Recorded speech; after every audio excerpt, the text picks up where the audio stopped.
है कि 2024 का इलेक्शन आएगा और अगर ईवीएम पे ही शक है जनता को तो फैसला कौन लेगा? हमें तो बिल्कुल शक नहीं है। कौन सी देखिए, ईवीएम पे शक उन लोगों को है जो इस भारत में दोबारा से आतंकवाद लाना चाहते हैं, जो चाहते हैं भारत में दोबारा से 93 के धमाके हों, फिर से हवाई जहाज हाईजैक होने लगे भारत के, फिर से 2008 के धमाके, बम धमाके जो हुए थे, उन लोगों को क्यों? जब आतंकवाद देश में आएगा, आतंकवादियों को पैसा देना पड़ेगा, उसमें हम भी कमाएंगे। फिर अब दाऊद जैसा आतंकवादी 400 नहीं 500 आए, ईवीएम को आप हटा दीजिए, आप ईवीएम को हटाइए, 500 आ जाए आपको, कोई दिक्कत नहीं है। लेकिन गड़बड़ तो यहाँ ईवीएम से लग रहा है।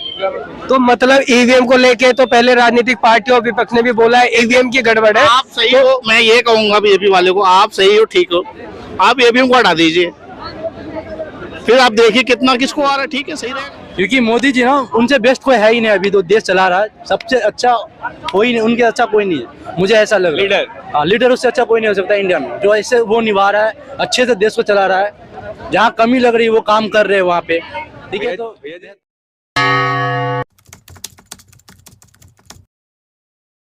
मेरा नाम गुलजार हुआ जी। गुलजार जी, क्या कहना चाहेंगे? लोकसभा चुनाव बहुत नजदीक है 2024 का, तो किसकी बन सकती है सरकार, आपको क्या लगता सर? ऐसा है, यहाँ तो मैं देख रहा हूँ कुछ आदमी मंदिर को लेकर के कह रहे हैं, कुछ आदमी रोजगार को लेकर कह रहे हैं, लेकिन मैं ये कह रहा हूँ, ना कांग्रेस को अच्छा समझो, ना बीजेपी को, ना साइकिल वाले को, जो काम कर रहा है अच्छा उसे वोट आदमी करे।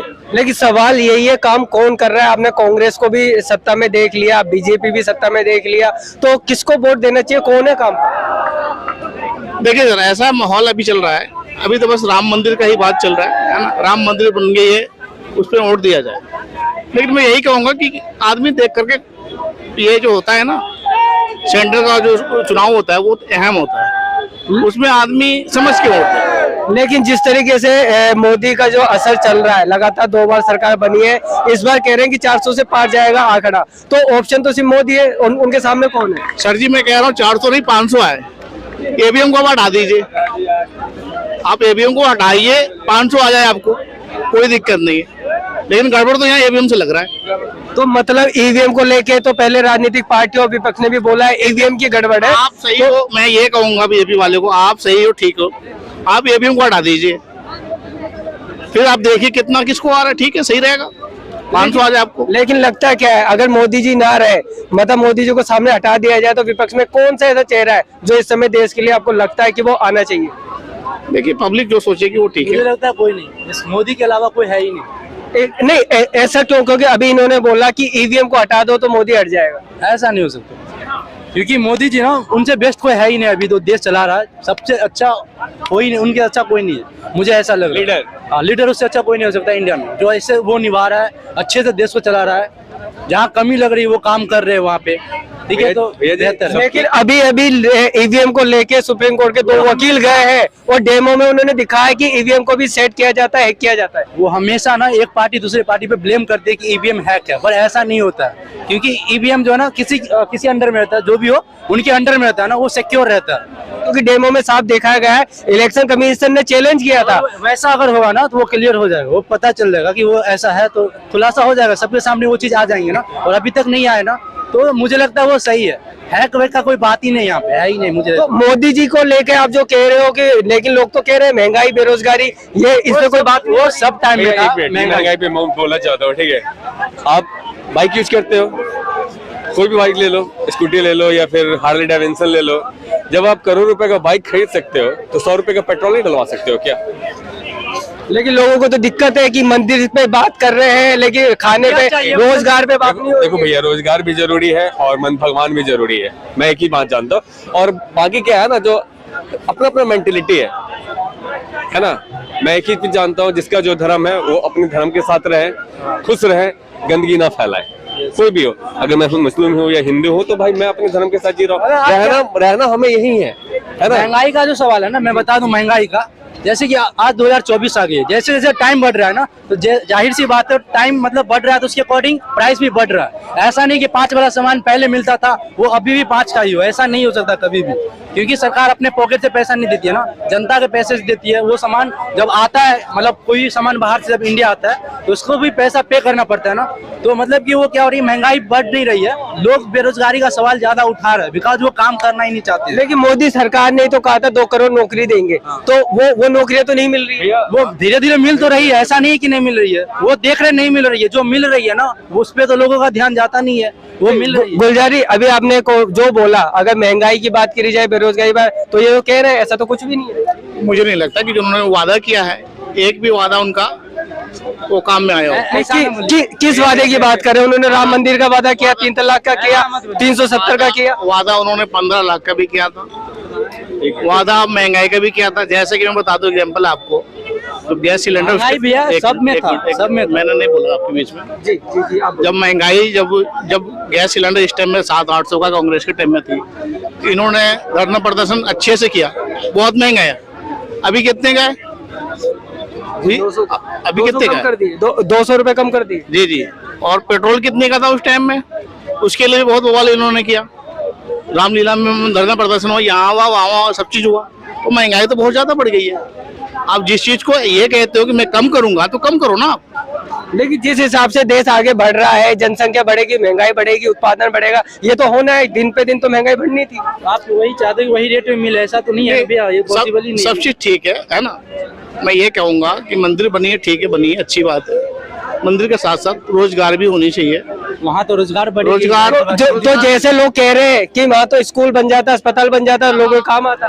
मैं दिल्ली सेंटर की बात कर रहा हूँ। कांग्रेस के टाइम में ब्रिज बनी, आपको ही पता होगा, हाईवे बने, क्या क्या बने, ओवर ब्रिज बनी। मोदी जी ने दिल्ली में क्या करवाया?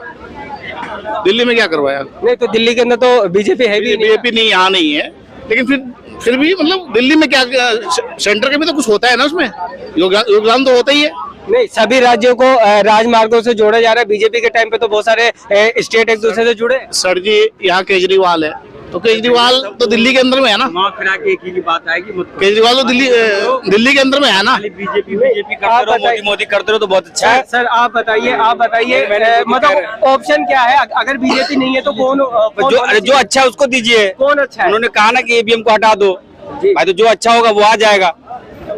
अगर आपको ऐसा लगता है तो मोदी को हटा दो, बेरोजगारी बहुत ज्यादा है या फिर महंगाई ज्यादा है, तो मैं एक ही चीज बोलना चाहता हूँ, बूंद बूंद करके ही घड़ा भरता है। ऐसा नहीं मोदी जी है सब कुछ ठीक हो जाए, ऐसा भी कुछ नहीं है। अगर मोदी को हटा दो तो लाओ किसको? यहाँ सवाल है, अगर मोदी को हटा दिया जाता है तो लाया किसको जाएगा? कौन है? जो बेहतर होगा वो आएगा। अरे बेहतर का नाम ही तो होगा। बेहतर होगा वही आएगा। सर जी, मैं ये नहीं कहता कि मोदी हटे। मोदी क्यों हटेंगे? मोदी ना हटे, आप ईवीएम हटा दीजिए। आप बस ईवीएम हटाइए, आप मोदी जी रहेंगे नहीं रहेंगे फैसला हो जाएगा। ईवीएम में खेल हो रहा है भाई, बात यही है। 5 जगह इलेक्शन अगर होने, 5 स्टेट में होने हैं ना, तो 1 से 2 जगह कांग्रेस को जितवा देते हैं, बाकी सब अपने अंदर में आ जाती है। तो सेटिंग है वो। तो मतलब कुल मिला के ईवीएम को लेके आपका ईवीएम में है गड़बड़? ईवीएम में गड़बड़ी है, ये स्पष्ट बात है, ये गड़बड़ी है। ईवीएम में उनके हिसाब से होता है, वो जो चाहते हैं वो होता है। लेकिन इसका क्या होगा, क्योंकि ईवीएम को लेके इलेक्शन कमीशन को ही काम करना है, लेकिन वो कर ही नहीं रहा। सारे उन्हीं के हैं, इलेक्शन कमीशन हो जो भी हो, सब उन्हीं के हैं, सारे उन्हीं के हैं। डर के मारे भी कुछ नहीं बोलते। वो चाहते भी कि मैं बोलूं, लेकिन उनको डर है, मैं बोलूंगा अंदर हो जाऊंगा। तो मतलब आप कह रहे हो कि देश के अंदर लोकतंत्र बचा नहीं? बच्चा ऐसा ही लग रहा है, ऐसा ही लग रहा है, लोकतंत्र है नहीं। क्योंकि अभी बात कर रहे हैं, ये लोकतंत्र ही होता है। अभी भानु प्रताप से भानु प्रताप जो सुप्रीम कोर्ट के वकील रह चुके हैं अभी, उन्होंने क्या बोला था? जी, ईवीएम है क्या? उन्होंने हमारे प्रधानमंत्री को गाली तो नहीं दी है, कुछ ऐसा तो नहीं बोला कि उनको तेलंगाना में भी होनी चाहिए ना। एक मिनट, बात आप कर लेना, मैं धक्का नहीं दूंगा, धक्का नहीं दूंगा, मैं आप बात कर लोगे, 1 मिनट बात कर लोगे, बोलने तेलंगाना में भी होना चाहिए। जी, आप बताइए, मतलब कि जो कह रहे हैं कि भाई ईवीएम हटा देंगे तो मोदी अपना। हमारा जुडिशियल सिस्टम पूरा हार्वर्ड को एक एजेंडे पे चल रहा है। तो अगर कोई जज कुछ बोल रहा है ना, हमारा जो जज था चंद्रचूड़, उसने एक बहुत ही इनसाइंटिफिक बात बोली थी। जाइए मत जा रहे बात कर लीजिए। चंद्रचूड़ ने, आपको पता है, एक बात बोली थी, आपको भी पता है, 9वीं 10वीं क्लास के हम एक चीज पढ़ते हैं, X chromosome, X Y chromosome. क्या होता है उससे ये पता लगता है कि होने वाला बच्चा लड़की है कि लड़का है। ठीक है, लेकिन हमारा चंद्रचूड़ क्या बोल रहा है, क्योंकि हार्वर्ड से पढ़ कर आया है, there is no absolute concept of genetical और बायोलॉजिकल मैन और वुमेन। मतलब ये विज्ञान के अनुसार कोई लड़का पैदा नहीं हो सकता, कोई लड़की पैदा नहीं हो सकती। अभी मैं 10 मिनट में सोच रहा हूँ मैं लड़का हूँ तो मैं लड़का हूँ, 15 मिनट के बाद मैं सोच रहा हूँ मैं लड़की हूँ तो मैं लड़की हूँ। चंद्रचूड़ ये कहना चाह रहा है, क्योंकि यही गेम अमेरिका में चल रहा है जेंडर फ्लूइडिटी नाम से। तो ये उस सुप्रीम कोर्ट की बात कर रहे हैं, वहां के जजों की बात कर रहे हैं, वहां के जज ये गेम खेल रहे हैं। लेकिन सवाल तो ये है कि 2024 का इलेक्शन आएगा और अगर ईवीएम पे ही शक है जनता को तो फैसला कौन लेगा? हमें तो बिल्कुल शक नहीं है कौन सी। देखिए ईवीएम पे शक उन लोगों को है जो इस भारत में दोबारा से आतंकवाद लाना चाहते हैं, जो चाहते हैं भारत में दोबारा से 93 के धमाके हों, फिर से हवाई जहाज हाईजैक होने लगे भारत के, फिर से 2008 के धमाके बम धमाके जो हुए थे। उन लोगों को क्यों, जब आतंकवाद देश में आएगा आतंकवादियों को पैसा देना पड़ेगा, उसमें हम भी कमाएंगे। फिर अब दाऊद जैसे आतंकवादी पैदा नहीं हो रहे हैं। अब ये अच्छा एक बात बताइए, अगर ईवीएम हैक है या हमारी सरकार बढ़िया काम नहीं कर रही है, तो आपको यही लगता है, नहीं आपको ये लगता है कि जो बीजेपी इस समय शासन में है, मोदी जो देश चला रहे हैं वो इस समय सिक्योर है?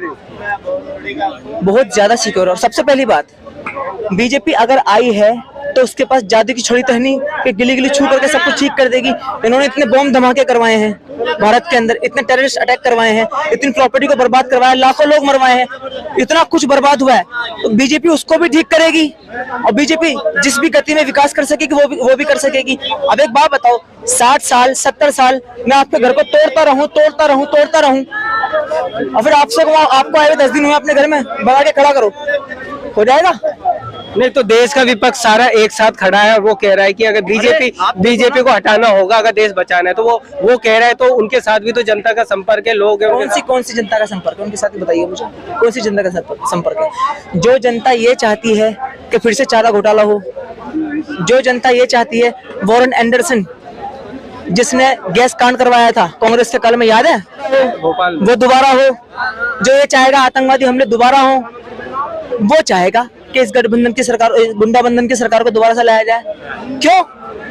अब हजारों करोड़ रुपए के घोटाले नहीं हो सकते, अब स्कैम्स नहीं हो सकते,